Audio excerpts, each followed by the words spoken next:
বিশ্বকবি রবীন্দ্রনাথ ঠাকুরের কড়ি কমল কাব্যগ্রন্থ থেকে আজ আমি একটি বিখ্যাত ছোট্ট কবিতা পাঠ করে শোনাব। কবিতা মায়ের আশা। শুরু করছি। ফুলের দিনে সে যে চলে গেল, ফুল ফোটা সে দেখে গেল না।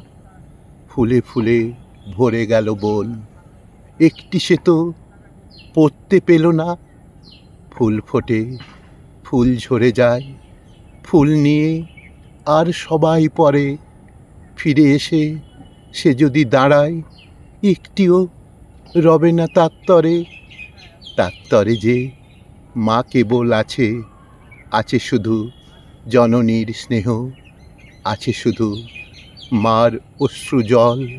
কিছু নাই, নাই আর কেহ।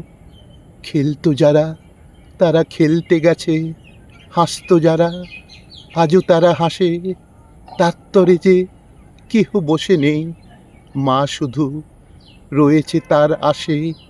হাই গো বিধি, এ কি ব্যর্থ হবে, ব্যর্থ হবে মার ভালোবাসা। কত জনের কত আশা পুরে, ব্যর্থ হবে মার প্রাণের আশা। ব্যর্থ হবে মার প্রাণের আশা।